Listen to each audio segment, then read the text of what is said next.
Jacob's groaning.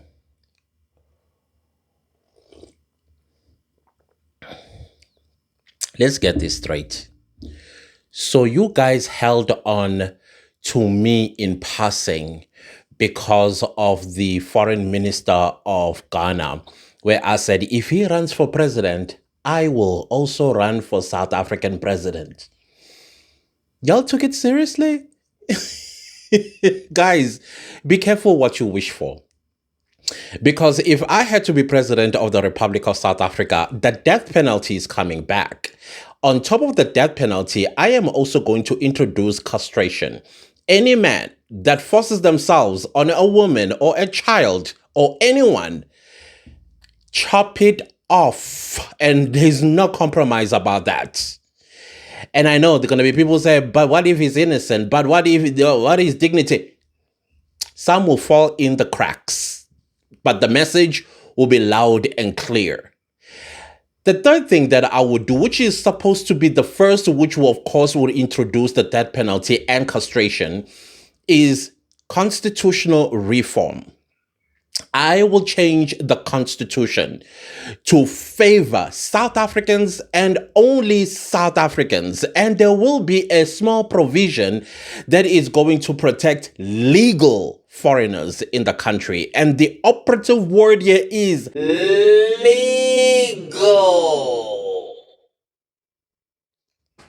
Did you hear that, Nigeria and everyone else? Legal, not illegal. And of course, in the Immigration Act, I am going to make sure that if you ever decide that you are going to marry a foreign man, uyakubo, konke nengane zakho.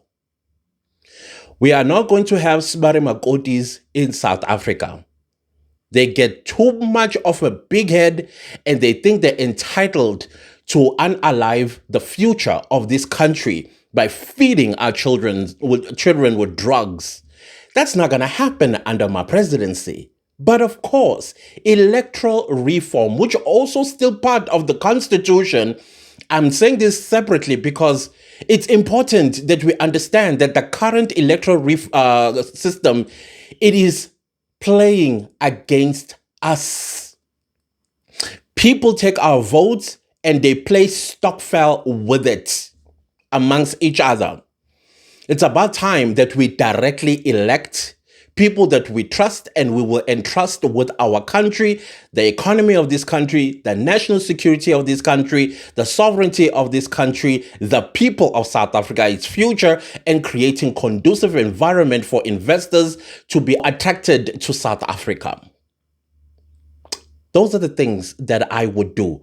Because if you deal with these five or six things, everything else falls within this. All of it. Because now you're putting South Africans first, South Africa first, and people of South Africa will be happy. Yes, we'll be working on other things that we should be working on as a nation. But I am telling you right now, crime will be my number one enemy of any kind. Politicians that will serve under me or opposition and they ever become corrupt, they should learn from China what I would do to them. And I won't think twice. I did say I'm a cancer, didn't I? We don't destroy, we obliterate. So corruption, it will be a word that everybody will fear to even utter out of their mouth, let alone practices it, because I'm not going to be playing games. So I'm going to say it again. Be careful what you wish for, because I will execute everything that I just said in this video. And I apologize with the background noise, but it's the joys of being a YouTuber during the day. Sometimes we hear children screaming, playing, and all of that, and it's all good and well. I love the reality aspect of my videos. So yeah, y'all are serious about that? Is that what you guys want? Corporal punishment will be back in school, y'all. And definitely Bible studies will be back in school, and other. It will depend what that child, their religion is. They will have the opportunity to break up. I'll tell you something, back in primary school, In primary school, we used to have biblical studies. We also had Hindu, we had Arabic, and Judaism. So there used to be a period, I can't remember what that period was called, but we would break out into our religions. So there'll be a class in a different block of the school that is for Muslim, another one for Jews, another one for Presbyterians, if I remember, Christians, and of course traditional people that did like, but they were mostly white people. I think it was like Orthodox Russian or something like that. I can't remember. The Orthodox Catholic Russians, they had, it happened. We'll bring that back. I will bring that back. Because you know what it did? It grounded a child. And in the Christian faith, there's a scripture that says, spare the rod, spoils the child.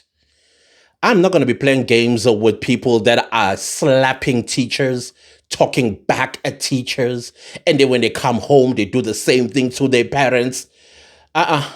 Me, I'm still alive, and here I am existing. Do you think the rod was spared on me? Do you think I suffer from some kind of trauma? Yes, I understand that there are those that are abusive to children, but they'll be dealt with under my administration. Is that what you want? Is that what you want? Under my administration, you drink, you're not going to be driving a car. I will charge you with attempted murder. And you are going to stay in hardcore prison for 5 years. Sober up. That's what I will do. Is that what you want? Tell me if you want in the comment section. I will reconsider. So let's start the video. Let's start the video. General Nhlanhla, siyabonga bhuti. We are so grateful to you. I know you're not allowed, or at least your principles and integrity, which is supposed to be the police thing. You don't accept presents and gifts, but thank you. Thank you. Now, I remembered something that Nhlanhla said once. I think it was in the ad hoc committee before I stopped watching it. He said, sometimes the police will arrest you for something that they are going to catch you with. For what? So that they can keep you behind bars while they are able to finish off their investigation about something bigger that you had done. I'm paraphrasing what he said, and I'm making it very simple as well. So we had arrests yesterday. I believe 3 arrests that happened yesterday. Gauteng, Hawks Head, and also Crimes Intelligence Head, and I guess some civilian as well in KwaZulu-Natal.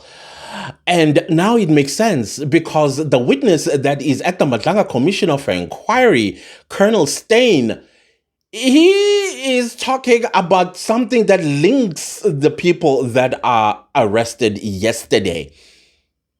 It's not about precious metals. No, it's about the white powder.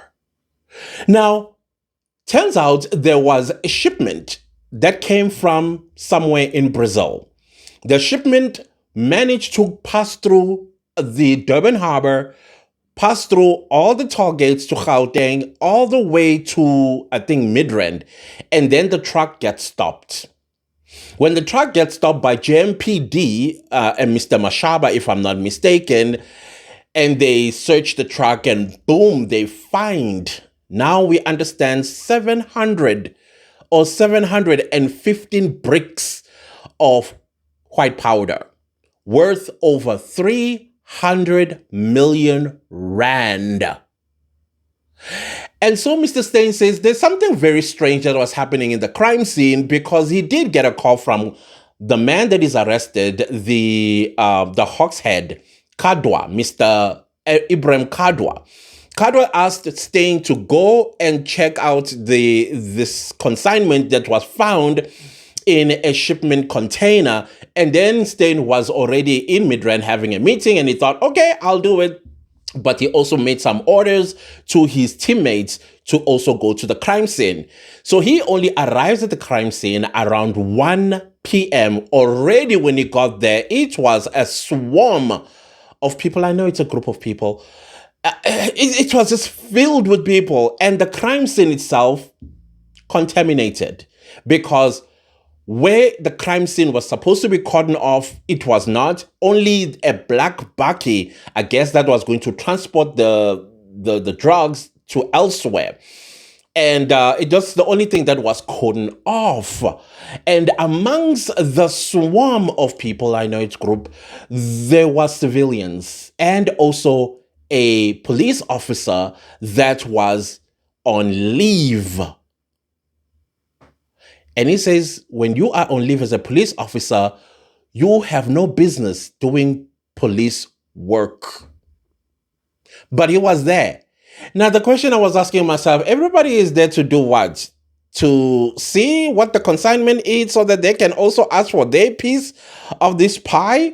Or they came to see their own shares of this particular consignment? Who knows? We don't know. Right now, we're still hearing more revelations coming from Colonel Steyn, whom, by the way, he is dropping bombshell after bombshell after bombshell. And already we know that Kadwa and Mr. Khan are implicated in this particular testimony in the Madlala Commission of Inquiry. Now the businessman, the third one that was arrested in Durban, is he the owner of the container? I may think so. I think so. So now we are stuck between guys, I gag. So in the crime scene, of course, the evidence is going to be collected, and the evidence needs to stay where? In SAP 13 store. What does that mean? An SAP 13 store, it is where they store evidence. It's a police, or it's part of the police evidence room type of thing. Now, something was ringing in my head as I'm listening let's look at what was happening in KwaZulu-Natal, in Durban, with that 200 million rand white powder that was discovered and disappeared. And then we have 4 DJs dead as a result of that.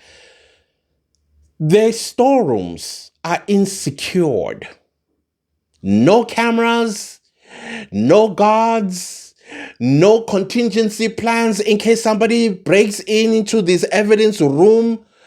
And in my head, I'm like, is it possible that when this government took over from the apartheid government, they thought that the South African police service will be like that of the South African police force?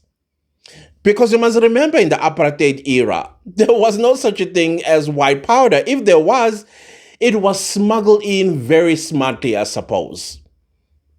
And two, they did not need to have like buildings upon buildings of storerooms or SAP stores, because those police meant business when it came to the safety and security of its citizens, including the townships and the rural areas. Right? So they thought, oh, we're going to run as if we are back in the days of apartheid. Because now you need to, but I don't think that's the reason why they did not do that. They did it because they had nefarious plans.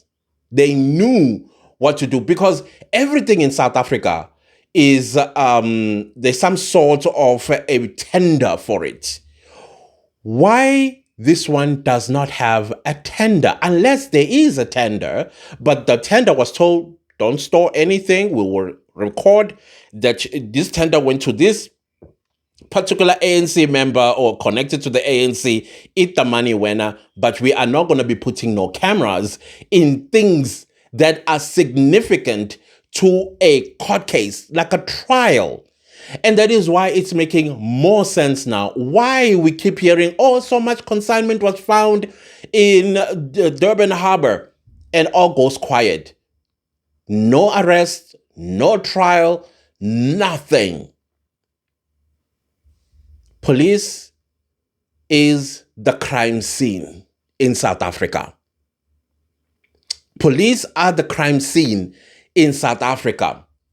It's making perfect sense because look at the police themselves. They are doing as they please. A country like ours, we should be having police that wear dash cam. They have dash cams and also body cams. But no, we don't have that. Did you also know that our police stations don't have interrogation room with a two-way mirror and embedded microphones in the room? No. Instead of interrogating you, especially if they want to smear you with the case you did not commit, they take you to the bushes, scop and donor you, and make you accept a confession that is not yours. Versus if the interrogation happened in an interrogation room. Do you see? We have a government that is not serious about the safety and security of the people of South Africa. Now, another thing I was asking myself, so you guys, you catch a consignment of large sums of drugs, but you wait or you take the samples to the lab? Which lab? The ones that take eons of years to come back with results? What do you think is going to happen to the evidence? Do you think the owners, the mafias, the cartel, they're going to say, oh, we'll fold our arms and wait until the results come to confirm whether this is, what do you call these things, white powder?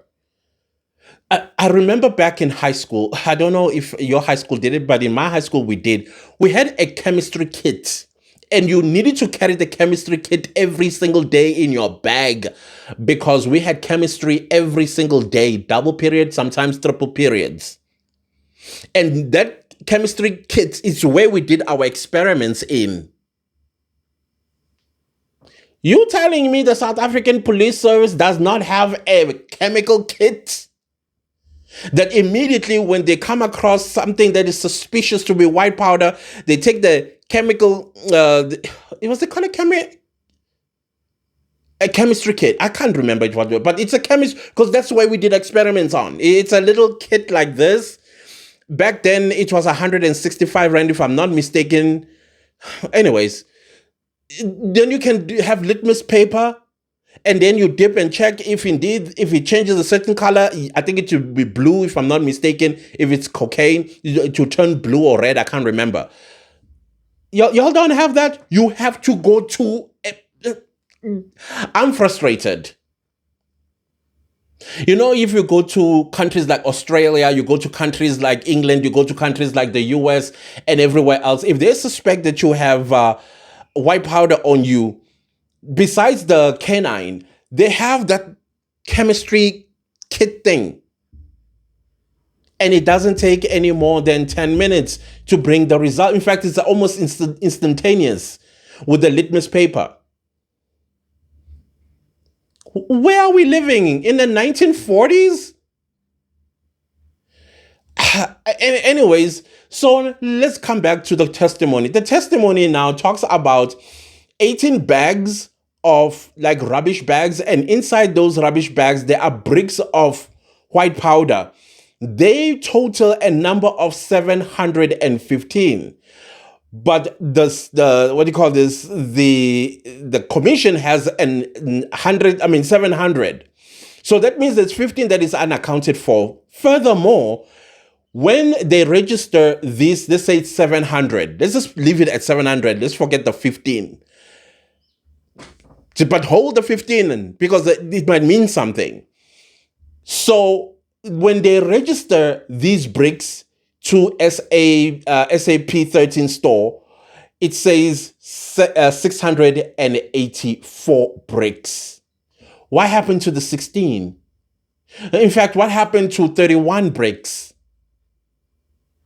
Now that you're bringing back the 15, what happened to them? Is it 31, 32, 31? What happened to them? Now, this is where these people that got arrested, methinks, thought, okay, we must, that's not jumpy type of situation, but we will keep taking these like 1 like an elephant, you eat it one bite at a time. Yeah, something like that. Because I don't remember anybody getting arrested, prosecuted, and convicted for this consignment of 300 million rand wipeout. And it was reported in the news. I remember very well, just like the 200 million that got stolen and 4 DJs are no longer with us. That was reported too. And Ntlanhla Mkhwanazi says, General Khan is the richest general in South Africa. Possibly Africa, I'm just adding. And they say he drives Porsches and all these expensive Italian and French cars and German cars on a salary of a general. Wow, South Africa. Wow, I am amazed to say the least. So that is where we're at right now. And I'm sure I'm leaving out some few other things that left my jaw on the floor. But when I remember in the next video after this man has done his testimony, I think he'll be cross-examined tomorrow. I don't know, he could be cross-examined from today. But he's dropping bombshells, and I believe every word he is saying, every single word he is saying. And this Mr. Mashaba individual, I don't know what to make of him so far, but we'll hear as the time goes. But people. And the officer that was on leave and he came to the scene. Sir, what were you doing there? What was your share that you came to check? Anyways, guys, I'll leave this video right here. I repeat, be careful what you wish for, because that's the president I will be. And every minister of mine will deliver every 3 months. I want a report. I want to see how far. If you're not performing, you are fired. Is that the president you want? You tell me in the comment section. Anyways, guys, I'll see you later. Love you all. Please continue to take care of yourselves and your family and everybody else in this beautiful country of ours. Goodbye.